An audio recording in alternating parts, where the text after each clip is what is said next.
City news ఇక update చూస్తే MLC కవిత హన్మకొండలో పర్యటిస్తున్నారు. బీఆర్ఎస్ కార్యాలయంలో మీడియాతో మాట్లాడుతున్నారు. ఇప్పుడు లైవ్ చూద్దాం. సౌత్ ఇండియాలోనే ఒక కుంభమేళగా మనం చెప్తాం. అటువంటి జాతర అత్యద్భుతంగా లక్షలాది మంది దర్శించుకునేటటువంటి జాతర. ఆ జాతర యొక్క సన్నాహ కార్యక్రమాలు మీకు తెలుసు ముందే ప్రారంభమవుతాయి. పెద్ద ఎత్తున ఎప్పుడు పోయి దర్శించుకున్న పుణ్యం అనే చెప్తారు. సో ఈ సందర్భంగా ఇక్కడికి దర్శనానికి రావడం జరిగింది. మరి ఎప్పుడు వచ్చినా సరే మా వినయన్న ఆతిథ్యం స్వీకరించకుండా పోవడానికి ఉండదు కాబట్టి వినయన్న దగ్గర ఆగి మిగతా మన గౌరవనీయులు దయాకర్ అన్న గారి దగ్గరికి, రమేష్ అన్న గారు, అట్లనే శంకర్ నాయక్ గారు, వేదిక మీద ఉన్నటువంటి యాదిరెడ్డి గారు, అట్లనే మా అన్న ఎంపీ దయాకర్ అన్న గారు, సీతారాం నాయక్ గారు, పెద్దలందరూ పార్టీ పెద్దలందరి సమక్షంలో మరందరం కలిసి దర్శనానికి వెళ్తూ ఉన్నాం. ఈ సందర్భంగా ఒక విషయాన్ని ఉమ్మడి వరంగల్ జిల్లా ప్రజలందరికీ కూడా నేను గుర్తు చేయదలుచుకున్నాను. మన జిల్లాలో ఇటువంటి జాతర ఉండడం, యావత్ భారతదేశంలో గిరిజనులందరూ కూడా ఒక పుణ్యస్థలిగా దర్శించేటటువంటి ప్రదేశం మన జిల్లాలో ఉండడం నిజంగా కూడా మన అదృష్టం. మనకు కొంగు బంగారంగా సమ్మక్క సారలమ్మ అని చెప్పొచ్చు. మరి అటువంటి జాతర దక్షిణాది కుంభమేళ అంటాం మనం. అటువంటి జాతరకు నేషనల్ స్టేటస్ ఇవ్వాలని మనం ఎప్పటి నుండో డిమాండ్ చేస్తూ ఉన్నాం.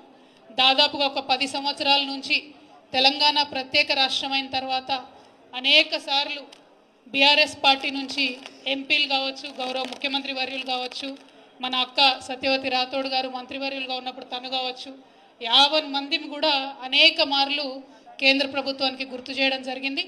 ఇవాళ మూకుమ్మడిగా వరంగల్ ప్రజలందరం కూడా డిమాండ్ చేయవలసినటువంటి అవసరం మనకున్నది. ఇప్పటికే మనకు పాకాల దగ్గర రామప్ప టెంపుల్కి యునెస్కో స్టేటస్ వచ్చి మన జిల్లా పేరు ప్రపంచవ్యాప్తంగా ఒక గౌరవప్రదమైనటువంటి స్థానంలో ఉన్నది. దానికోసం బీఆర్ఎస్ పార్టీ చేసినటువంటి విశేష కృషి మీ అందరికి కూడా గుర్తుండే ఉంటుంది. మనకు అవకాశం వచ్చినప్పుడు మన దగ్గర ఇటువంటి మంచి ప్రదేశాలు ఉన్నప్పుడు కొంచెం కార్యకర్తలంతా దయచేసి సంయమనం పాటించాలి. ఒక్కసారి ముచ్చట్లు పెట్టుకుంటూ ఉంటే బయట కొండ బ్రదర్, ఒక 2 నిమిషాలు ప్రెస్ వాళ్ళతో మాట్లాడేద్దాం. సంయమనం పాటించాలి బ్రదర్స్ అంతా కూడా. ఇటువంటి మంచి ప్రదేశాలు మన దగ్గర ఉన్నప్పుడు, మన ప్రాంత గౌరవాన్ని పెంచేటటువంటి ప్రదేశాలు ఉన్నప్పుడు మనందరం కూడా ఆ అవకాశాన్ని సద్వినియోగం చేసుకొని చరిత్రలో మన జిల్లా పేరు, మన రాష్ట్రం పేరు, మన యొక్క సంస్కృతి సంప్రదాయాలను ముందుకు కొనసాగించే విషయంలో ఉమ్మడిగా కూడా పోరాటం చేయాల్సినటువంటి సందర్భం ఇది. సమ్మక్క సారలమ్మ జాతరకు మరి నేషనల్ స్టేటస్ ఇవ్వాలని చెప్పి మళ్ళా ఒకసారి ఇవాళ వరంగల్ జిల్లా నుండి మేము బీజేపీ పార్టీని, ప్రధానమంత్రి గారిని డిమాండ్ చేస్తూ ఉన్నాము. ఈ డిమాండ్ అనేక పర్యాయాలు ఉన్నది. దీన్ని చేయదగ్గ విషయమే, దూరమైనటువంటి అంశం కాదు, కష్టమైనటువంటి అంశం అంతకన్నా కాదు. ఎన్ని లక్షల మంది సందర్శిస్తారో అవి కంటిన్యూస్గా చెప్తూ ఉంటారు. మరి అటువంటి ఎన్ని లక్షల మంది సందర్శిస్తారో తెలిసినటువంటి విషయమే.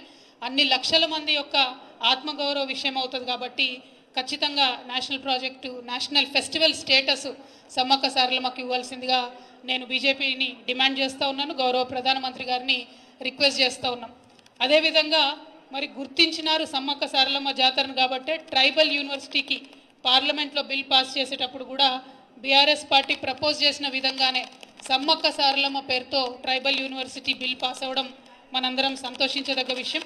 ఇదివరకే అన్న దయాకర్ అన్న గారి నేపథ్యంలో, జిల్లాలో సత్యవతక్క గారి నేపథ్యంలో ల్యాండ్ ఇవ్వడం, అట్లనే రాష్ట్ర ప్రభుత్వం నుంచి ఇవ్వాల్సినటువంటి 15 కోట్ల రూపాయలను కూడా ఇచ్చి త్వరితగతుల పనులు వేగవంతంగా స్టార్ట్ చేయడానికి ఈ జిల్లా ప్రజాప్రతినిధుల యొక్క కృషి, బీఆర్ఎస్ పార్టీ ప్రజాప్రతినిధుల కృషి ఉందని చాలా సగర్వంగా మనం చెప్పుకోవచ్చు.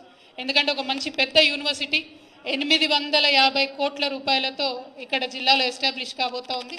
అనేక మందికి ఉపాధి వస్తుంది, అనేక మందికి మంచి అవకాశాలు వస్తాయి. కాబట్టి దానికి సంబంధించి మొత్తం ఎఫర్ట్ అంతా కూడా పెట్టినటువంటి బీఆర్ఎస్ పార్టీ జిల్లా ప్రజాప్రతినిధులందరికీ కూడా ధన్యవాదాలు తెలియజేస్తూ ఉన్నాం. మరి సమ్మక్క సారలమ్మ జాతర అంటేనే మనందరికీ తెలుసు, చాలా పెద్ద ఎత్తున సదుపాయాలు కల్పించాల్సి ఉంటుంది.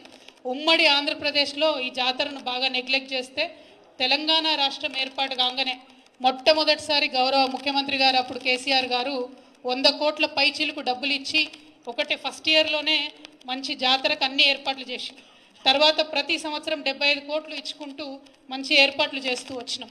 మరి కనీసం 3800 బస్సులు నాకు తెలిసి లాస్ట్ టైము జాతరకు మనం పెట్టి మంచి ఏర్పాట్లు చేసినాం. ఒక్క వరంగల్లోనే దాదాపుగా 90 పాయింట్స్లో బస్సెస్ని పెట్టి ఎటువంటి ఇబ్బంది లేకుండా ప్రజలను అప్పుడు తరలించినాం. యావత్ తెలంగాణ వ్యాప్తంగా 51 చోట్ల స్పెషల్ బస్సెస్ వేసి ప్రజల్ని తరలించడంలో ఈజీ కావడంలో చేసినాం. ఇవాళ మరి మనందరికీ తెలుసు గ్రామాలలో ఉండే పరిస్థితి, మీడియా మిత్రులకు ప్రజలకు కూడా తెలుసు. బస్సులలో ఎప్పుడైతే ఈ ప్రభుత్వం వచ్చిన తర్వాత మహిళలకు ఉచితం అని చెప్పినరో అప్పటి నుండి విపరీతంగా రష్ ఎక్కువైతున్నటువంటి సందర్భాన్ని మనం చూస్తున్నాం. అనేక చోట్ల గొడవలయ్యి వివిధ రకాలైనటువంటి అసౌకర్యానికి ప్రజలు గురవుతున్నది మనం చూస్తూ ఉన్నాం. సో ఇంకా ఆ పథకం ఒక గాడిలో పడేలోపే మరి సమ్మక్క సారమ్మ జాతర వస్తూ ఉంది కాబట్టి ఈ జాతరకు ప్రత్యేకించి ప్రజలకు అసౌకర్యం కలగకుండా మరి పురుషులకు ప్రత్యేకంగా బస్సులు వేస్తారా, లేకపోతే మహిళలకు వేసే బస్సులే ఇంకా పెద్ద ఎత్తున పెంచుతారా, ఏదో ఒకటి చేయాలి. కానీ బాధ్యత తీసుకొని ఈ జాతరకు వచ్చే ప్రజలు ఇబ్బంది పడకుండా ప్రభుత్వం దీనిపైన ప్రత్యేక దృష్టి పెట్టవలసిందిగా మేము విజ్ఞప్తి చేస్తూ ఉన్నాం. ఎందుకంటే లక్షలాది మంది వచ్చేటటువంటి జాతర, అనేక సదుపాయాలు ఇక్కడ చేసి ఈ జాతర యొక్క ప్రతిష్టను మనం పెంచుకుంటే నేషనల్ స్టేటస్ కూడా మనకు వస్తుంది. కాబట్టి దాని మీద ప్రభుత్వం సీరియస్గా దృష్టి పెట్టాలని చెప్పి నేను కోరుతా ఉన్నాను. అదేవిధంగా బీఆర్ఎస్ పార్టీకి సంబంధించి ఎప్పుడైనా కూడా వరంగల్ ఉద్యమానికి సంబంధించి మనకు పెట్టని కోటగా ఉన్నది. ఈసారి ప్రజలు పెద్ద ఎత్తున కాంగ్రెస్ పార్టీ వైపు మొగ్గు చూపినారు. సో కాంగ్రెస్ పార్టీకి ప్రభుత్వానికి చాలా బాధ్యత ఉంటుంది. వరంగల్ ఒక ప్రత్యేకమైనటువంటి స్థానం. వరంగల్లో జరిగేటటువంటి అన్ని కార్యక్రమాలకు మరి ప్రత్యేక శ్రద్ధ పెట్టి ప్రజలు మీ మీద పెట్టినటువంటి బాధ్యతను విస్మరించకుండా మరి పనిచేయాల్సినటువంటి బాధ్యత ప్రభుత్వం మీద ఉంటుందని ఈ సందర్భంగా వారి గుర్తు చేస్తూ ఉన్నాం. At the same time BRS party కార్యకర్తలు ఎట్టి పరిస్థితులలో మీరు మనోస్థైర్యం కోల్పోవద్దు. రాజకీయాలలో ఎగుడు దిగుడులు ఉంటాయి, ఇటువంటి పరిస్థితులు వస్తుంటాయి. కానీ సంయమనం పాటించి ఓపికతో ఉండి మన యొక్క సిద్ధాంతాలను ప్రజల్లోకి మళ్ళీ తీసుకెళ్తూ ప్రజల మనసును చూరగొనడం ద్వారా మళ్ళా మనం మంచి స్థానంలో సుస్థిరంగా వెనక్కి రావడం జరుగుతుంది. ధైర్యం కోల్పోకుండా బలంగా ఉండాలి. ఎందుకంటే ఉమ్మడి వరంగల్ జిల్లా ఎప్పుడైనా కూడా మనం అభివృద్ధిలో ఎక్కడ వెనక వెళ్ళలేదు. చాలా అద్భుతమైనటువంటి అభివృద్ధిని చేసినాం. కానీ అలవిగానటువంటి వాగ్దానాలు చేసి అలవిగానటువంటి అబద్ధాలు చెప్పి ఒక రకంగా ప్రజల్ని మభ్యపెట్టి మరి ఇవాళ ఇటువంటి పరిస్థితిని మనం గమనిస్తూ ఉన్నాం. సో ఈ పరిస్థితి ఎన్నో రోజులు ఉండదు. కార్యకర్తలందరూ కూడా ధైర్యంగా ఉండాలని చెప్పి నేను మీ అందరికి కూడా విజ్ఞప్తి చేస్తూ ఉన్నాను. ఇక అనేకమైనటువంటి సమస్యలు వస్తూ ఉన్నాయి. ఇవాళ ఎగ్జిస్టింగ్ 44 లక్షల మందికి ఏదైతే పెన్షన్లు వస్తూ ఉన్నాయో వాస్తవానికి ఎటువంటి ఇబ్బంది లేకుండా పెన్షన్లు ఎవరికైతే వస్తున్నాయో వాళ్లకు పెంచి డైరెక్ట్గా జనవరి 1వ తారీఖు నుండి ప్రభుత్వం ఇవ్వాలనుకుంటే ఏదైతే 2000 పెన్షన్ ఉందో 4000 చేస్తామని చెప్పినారు. ప్రజలకు అసౌకర్యం కలగకుండా డైరెక్ట్గా 1వ తారీఖు నాడు 2000 వస్తున్న వాళ్ళందరికీ 4000 ఇచ్చి ఆ తర్వాత అప్లికేషన్స్ తీసుకుని ఉంటే ప్రజలకు కూడా సౌకర్యంగా ఉండేది. సరే ఏమైతేనేమి డిసెంబర్లో పెన్షన్ రాలేదు, జనవరిలో పెన్షన్ రాలేదు, రైతు బంధు రాలేదు అనేటటువంటి చర్చ గ్రామాల్లో సాగుతూ ఉంది. కాబట్టి త్వరితగతిన ప్రభుత్వం ప్రజలకు భరోసా ఇచ్చి జనవరి 1వ తారీఖునన్నా పెండింగ్ ఉన్నటువంటి డిసెంబర్ పెన్షన్ను, జనవరి పెన్షన్ను మరి పెంచినటువంటి పెన్షన్ను తప్పకుండా త్వరితగతిన ప్రజల అకౌంట్లో వేస్తారని చెప్పి మేము కోరుతూ ఉన్నాం. ఈ అప్లికేషన్లు పెట్టుకుంటున్నటువంటి ప్రజలు అనేక రకమైనటువంటి సందేహాలను వ్యక్తం చేస్తూ ఉన్నారు. మరి అన్ని డీటెయిల్స్ అడుగుతున్నారు కానీ బ్యాంక్ అకౌంట్ డీటెయిల్స్ అడుగుతలేరు. మరి ఇదేం సంగతి? ఒకవేళ యాక్సెప్ట్ అయిన తర్వాత మళ్ళా బ్యాంక్ అకౌంట్ డీటెయిల్స్ అడుగుతారా? ఇది కాలయాపన చేసేటటువంటి ప్రయత్నం ఏమన్నా జరుగుతుందా అనేటటువంటి చర్చ ప్రజలలో కొనసాగుతున్నటువంటి సంగతి మీ అందరికీ తెలుసు. అట్లనే 200 యూనిట్ల కన్నా తక్కువ ఉన్నటువంటి వారందరికీ కూడా ఫ్రీ కరెంట్ ఇస్తామని చెప్పడం జరిగింది. మరి డిసెంబర్ నెల కరెంటు బిల్లు వచ్చే జనవరికి వస్తుంది కాబట్టి మరి అప్పుడు కట్టాలనా వద్దా అనేటటువంటి చర్చ కూడా ప్రజల్లో జరుగుతున్నది. ఇంకా చాలా అనుమానాలు ప్రజలకు ఉన్నాయి. మరి ముఖ్యంగా మహిళలు చాలామంది మమ్మల్ని అడిగేది ఏంటంటే చాలా ఇండ్లలో మగవాళ్ళ పేరు మీదనే గ్యాస్ సిలిండర్ ఉంటుంది. మరి అటువంటి ఇండ్లలో మాకు అసలు వర్తించదా 500కు గ్యాస్ సిలిండర్ అనేటటువంటి అనుమానాలు వ్యక్తం చేస్తున్నారు. ఏదైతే ఒకటే ఫార్ములో అన్ని 6 గ్యారెంటీలకు సంబంధించి డేటా తీసుకుంటామని చెప్పిండ్రు. అందులో మరి ఇప్పుడు 5 గ్యారెంటీలకు సంబంధించిన డేటానే తీసుకుంటున్నారు. నిరుద్యోగ భృతి అనేటటువంటి కాలమే లేకుండా చేసినారు. మరి యువ మిత్రులందరూ కూడా కొద్దిగా కన్ఫ్యూజన్లో ఉన్నారు. మరి నిరుద్యోగ భృతి ఇస్తామని ప్రామిస్ చేసిండ్రు, ఆ ఫామ్లో ఎక్కడా లేదు అనేటటువంటిది కూడా చాలా మంది ఆలోచన చేస్తూ ఉన్నారు. ఇంకొక మాట కూడా, ఉద్యమకారులకు పుట్టిన గడ్డ వరంగల్ కాబట్టి ఇక్కడికి వస్తూ ఉంటే చాలామంది మమ్మల్ని అనేక రకమైనటువంటి అనుమానాలు అడిగినారు. అక్క మరి ఉద్యమకారులకు ఏదో పెన్షన్ ఇస్తామన్నారు, ఓన్లీ ఎఫ్ఐఆర్ ఉన్న వాళ్ళకే ఇస్తామన్నారు అని అన్నారు. అంటే ఎఫ్ఐఆర్లు ఉన్న వాళ్ళని తీసుకుంటే మొత్తం టీఆర్ఎస్ పార్టీలోనే ఉంటారు వాళ్ళందరూ, మొత్తం ఉన్న ఎఫ్ఐఆర్లన్నీ. నేను మా తమ్ముళ్ళకి అదే చెప్పిన, అప్లై చేయండి. మనం ఆనాడు అమరవీరుల సందర్భంలో తీసుకున్న డేటా కూడా అదే, ఎఫ్ఐఆర్ ఉండాలని ఆనాడు అంటే ఆనాడేమో విమర్శించారు మనని, ఎఫ్ఐఆర్ లేకపోతే ఎట్లుంటుంది అని. ఇవాళనేమో అదే రూల్ పెడతా ఉన్నారు. సో మరి ఇప్పుడున్న ప్రభుత్వం ఎవరైతే అప్పుడు విమర్శించిండ్రో, మరి ఇప్పుడు ఎఫ్ఐఆర్ పెడితే ఎంతమందికి ఇవ్వగలుగుతాము, ఎంతమంది మీద ఎఫ్ఐఆర్లు ఉంటాయి, ఎంతమంది మీద ఎఫ్ఐఆర్ కాపీలు ఉంటుంది, ఎఫ్ఐఆర్ లేకుండా ఉద్యమాలు చేసి అనేక కష్టాలు పడ్డటువంటి వారి సంగతి ఏంది అనే ప్రశ్నలు వాళ్ళు మనల్ని అడిగినారు. మరి అదే ప్రశ్న ఇవాళ ప్రజల నుంచి మాకు ఎదురవుతూ ఉంది. నా రిక్వెస్ట్ ఏంటంటే అందరూ కూడా అప్లై చేయండి, ఎఫ్ఐఆర్ ఉన్నా లేకున్నా ఉద్యమకారులందరూ కూడా అప్లై చేయండి. మరి ప్రభుత్వం రెస్పాన్స్ ఎట్లా ఉంటుందో కూడా చూడండి. అట్లానే కరెంటు బిల్లుకు సంబంధించి కూడా నేను బలంగా నమ్మేటటువంటి విషయం, 200 యూనిట్లకు తక్కువ ఉన్న వాళ్ళు ఎవరు కూడా కరెంటు బిల్లు కట్టకపోతే మంచిదని నేను అనుకుంటా ఉన్నా. ఎట్లాగో ఫ్రీగా ఇస్తామని చెప్పారు కాబట్టి జనవరిలో వచ్చేటటువంటి బిల్లును కట్టకపోతే బాగుంటుంది అనేటటువంటిది సూచన చాలామంది ప్రజల నుంచి మాకు అందుతున్నది. నేను మళ్ళీ తిరిగి అది ప్రజలకు చెప్తా ఉన్నాను. సో ఇట్లా ఒక్కొక్కటి కొంత కన్ఫ్యూజన్ ఉన్నది. ప్రభుత్వం కొన్ని విషయాల్లో క్లారిటీ ఇవ్వాల్సినటువంటి అవసరం ఉన్నది. ఎప్పట్లాగానే బీఆర్ఎస్ పార్టీ కార్యకర్తలు ప్రజలకు ప్రభుత్వానికి మధ్యలో వారధిగా ఉంటూ ప్రజలకు వచ్చేటటువంటి అనుమానాలను, ప్రజలకు వచ్చేటటువంటి ఈ లైన్లలో నిలబడేటటువంటి కష్టాలు మళ్ళీ మొదలైనవి. వాటిలో సౌకర్యవంతంగా ప్రజలు ఉండేటట్టు మన తరఫున ఎంత వీలైతే అంత ప్రజలకు సహాయం చేసేటట్టుగా ప్రయత్నం చేయవలసిందిగా నేను కోరుతా ఉన్నాను. మరొక మాట ప్రజాప్రతినిధులు కోరరు, సెక్యూరిటీ వాళ్ళు, ఇంటెలిజెన్స్ వాళ్ళు చూసి సజెస్ట్ చేస్తారు. అదేవిధంగా సజెస్ట్ చేసినటువంటి వాళ్ళు కాన్వాయ్ని ఎట్లా బిల్డ్ చేయాలి, ఎక్కడ బిల్డ్ చేయాలి అనేటటువంటి అంశాన్ని సీక్రెట్గానే ఉంచుతారు ఎప్పుడైనా కూడా. ఎందుకంటే థ్రెట్ ఉంటుందనే సెక్యూరిటీ ఉంటుంది. సో ఆటోమేటిక్గా ఎక్కడో వాళ్ళు పెట్టి దానికి కావాల్సినటువంటి ఫెసిలిటీస్ అన్నీ కూడా క్రియేట్ చేసినట్టున్నారు. అవసరమైనప్పుడు తెచ్చి వాడతారు. అవన్నీ మనకు కూడా చెప్పరు కదా, సీఎం గారికి కూడా చెప్పకుండా చాలా ఇంటెలిజెన్స్ వాళ్ళు చేసేటివి ఉంటాయి. మరి ఇప్పుడున్నటువంటి సీఎం గారు ఏమైనా ప్రత్యేకంగా కోరుతున్నారేమో నాకు తెలియదు. కానీ గత 10 ఏళ్ళుగా మేము ఎప్పుడు కూడా ఇంత సెక్యూరిటీ ఉండాలి, అంత సెక్యూరిటీ ఉండాలని కోరలేదు. ఇంటెలిజెన్స్ వాళ్ళు, పోలీస్ వాళ్ళు ఇట్లా సెక్యూరిటీ ఇది ఫెసిలిటీ అంటారు, వాళ్ళు చేస్తారు. దానికి తగ్గ బడ్జెట్ వాళ్ళకు ఉంటుంది. దాన్నో పెద్ద అంశం చేసి దాని మీద వెటకారంగా మాట్లాడడం, ఏదో సీక్రెట్గా విజయవాడలో దాచుకున్నాం, అవి ఏడ తయారవుతుందో ఎవరికి తెలియదు, ఏడ దాచి పెడతారో ఎవరికి తెలియదు.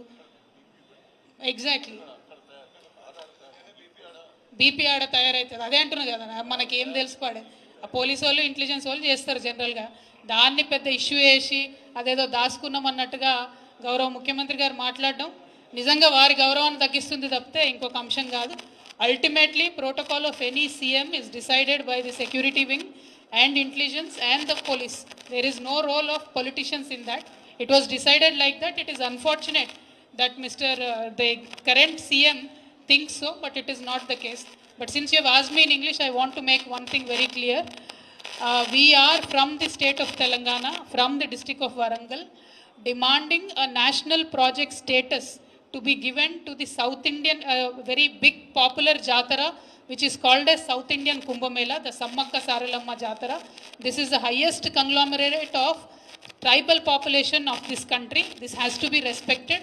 We earnestly request Honorable Prime Minister Garu to give the status of national festival to this Jatara, this tribal Jatara from Telangana. We have given number of representations to Honorable Prime Minister Garu earlier. So we really wish and pray that he will take it up immediately. Thank you. Jai Telangana.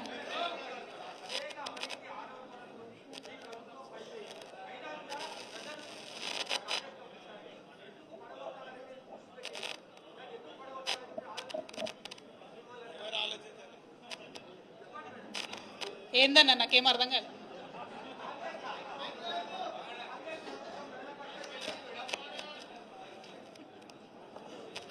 Madam mic మాట్లాడ ప్రజల పక్షం నుంచి గెలిచింది madam, దాన్ని పడగొట్టాలనే దృష్టి తప్ప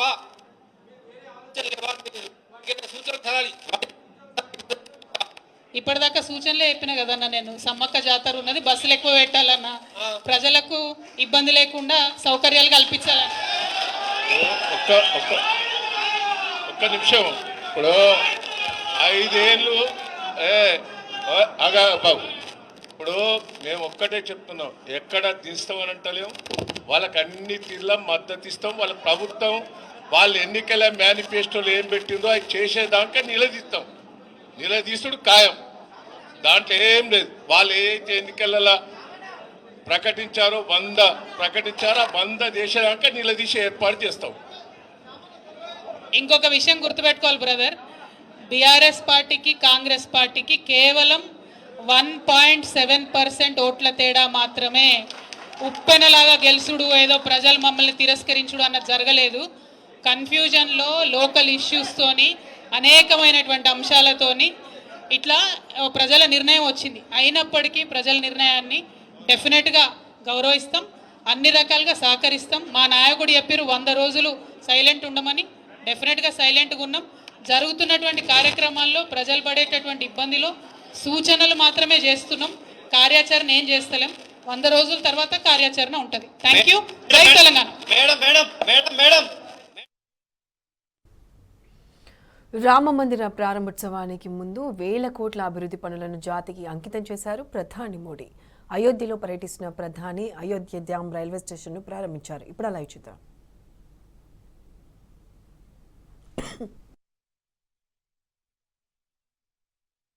escalator बनाए गए हैं।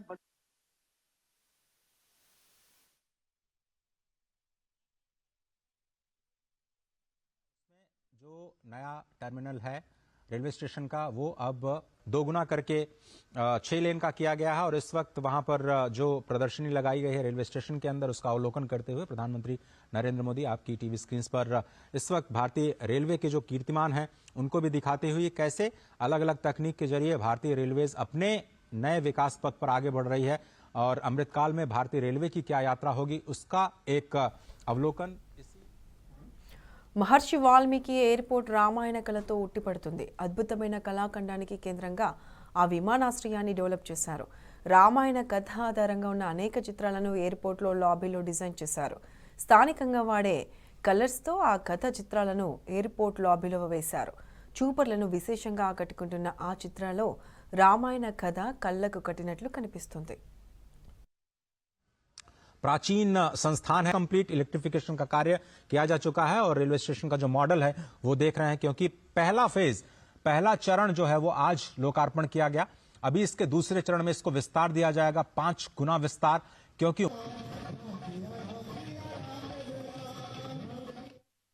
जो हम तस्वीरें दिखा रहे हैं उसमें जो नया टर्मिनल है रेलवे स्टेशन का वो अब 2 गुना करके 6 लेन का किया गया है और इस वक्त वहां पर जो प्रदर्शनी लगाई गई है रेलवे स्टेशन के अंदर उसका अवलोकन करते हुए प्रधानमंत्री नरेंद्र मोदी आपकी टीवी स्क्रीन पर इस वक्त అయోధ్యలో పర్యటిస్తున్న ప్రధాని మోడీ పలు అభివృద్ధి కార్యక్రమాలను ప్రారంభించారు. 240 కోట్ల వ్యయంతో అభివృద్ధి చేసిన అయోధ్య ధామ్ జంక్షన్ రైల్వే స్టేషన్ను జాతికి అంకితం చేశారు ప్రధాని. దేశంలోని వివిధ స్టేషన్ల నుండి నడిచే 6 వందే భారత్, 2 అమృత్ భారత్ రైళ్లను ప్రారంభించారు. రైల్వే స్టేషన్, రైల్వే లైన్ డబ్లింగ్తో సహా అనేక పెద్ద ప్రాజెక్టులను లాంచ్ చేశారు మోడీ. అయోధ్య ధామ్ స్టేషన్లో అత్యాధునిక సౌకర్యాలతో కూడిన 3 అంతస్తుల భవనాన్ని నిర్మించారు అధికారులు. భవనంలో లిఫ్టులు, ఎస్కలేటర్లు, ఫుడ్ ప్లాజాలు మరియు పిల్లల సంరక్షణ గదులు ఉన్నాయి. అందరికీ అందుబాటులో ఉండేలా తీర్చిదిద్దిన ఈ స్టేషన్ను గ్రీన్ స్టేషన్గా గుర్తించింది ఐజీబీసీ. चरण जो है वो आज लोकार्पण किया गया. अभी इसके दूसरे चरण में इसको विस्तार दिया जाएगा, 5 गुना विस्तार, क्योंकि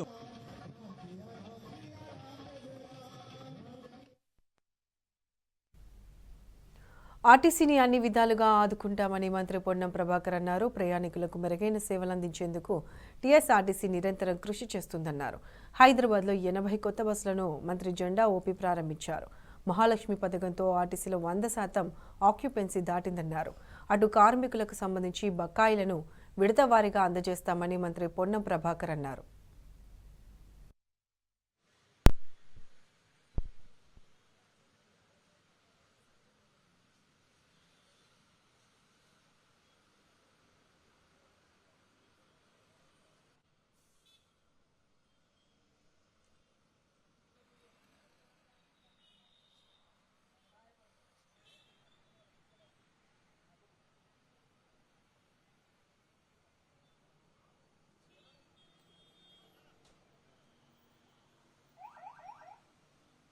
గౌరవ ముఖ్యమంత్రి గారి నాయకత్వంలో 48 గంటల్లో ఇచ్చినటువంటి 6 గ్యారెంటీల్లో భాగంగా మహిళలకు ఉచితంగా బస్సు సౌకర్యాన్ని ప్రారంభించి ఒక సంచలనాత్మక నిర్ణయం తీసుకోవడం జరిగింది. 9వ తేదీ నాడు ప్రభుత్వం 7వ తేదీ ఏర్పడితే 9వ తేదీ నాడు ఉదయాన్నే ఈ యొక్క బస్సులకు సంబంధించినటువంటి దాని లోపల తెలంగాణ వ్యాప్తంగా మహిళలందరికీ కూడా ఉచిత బస్సు సౌకర్యాన్ని కలగజేయడం జరిగింది. దీని ద్వారా పెరుగుతున్నటువంటి రద్దీ కావచ్చు, లేదా గతంలో పాతపడ్డటువంటి బస్సుల స్థానే కొత్త బస్సులు ఏర్పాటు చేయటువంటి ప్రక్రియలో భాగం కావచ్చు. ప్రభుత్వం తరఫున పెద్దలు గౌరవ ముఖ్యమంత్రి గారు ఆదేశించిన దానికి అనుగుణంగా 1050 బస్సుల్ని దాదాపు 400 కోట్ల రూపాయలతోటి బ్యాంక్ ఎస్బీఐ వారి సహకారంతో మరి కొనుగోలు ప్రక్రియ స్టార్ట్ అయింది. మరి ఆ బస్సులన్నీ కూడా హైదరాబాద్ నగరంతో పాటుగా తెలంగాణ వ్యాప్తంగా అన్ని జిల్లాల లోపల ప్రజల సౌకర్యార్థం ఉపయోగించబడతాయి. రాష్ట్ర ప్రభుత్వం తరఫున కూడా ఇది ప్రజల ప్రభుత్వం, ప్రజల పాలన. ఈ ఆర్టీసీ సంస్థను కాపాడుకోవడానికి కావచ్చు, సంస్థ ఎదగడానికి కారకులైనటువంటి కార్మికులందరి సంక్షేమం మా ప్రథమ లక్ష్యం అనే మాట కూడా ఈ సందర్భంగా మనం చేస్తూ ఉన్నాం ప్రభుత్వంది. మీ అందరినీ కూడా కోరుతా ఉన్నా, సంస్థ తరఫున ప్రభుత్వం తరఫున ఇంకా ఇప్పటికే మీరు ఒక నిబద్ధతతో పనిచేస్తూ ఉన్నారు. రద్దీ పెరిగింది. గతంలో 40, 50, 60% ఉన్న ఆక్యుపెన్సీ 100% దాటిపోతూ ఉన్నది. కాబట్టి ముఖ్యంగా మహిళలకు ఉచితంగా ఇచ్చే సందర్భంలో ఏర్పడుతున్నటువంటి రద్దీ కావచ్చు, ఇతరత్ర అంశాలు తప్పకుండా చాలా బాధ్యతగా ముందుకు పోతారని ఈ సందర్భంగా ఆకాంక్షిస్తా ఉన్నాను. వరంగల్లోని ఎంజీఎం ఆసుపత్రిలో అర్ధరాత్రి కరెంటు లేక రోగులు నానా ఇబ్బందులు పడ్డారు. దాదాపు 2 గంటల పాటు కరెంటు రాకపోవడంతో అత్యవసర చికిత్సకు వచ్చిన పేషెంట్లు ఆపసోపాలు పడ్డారు.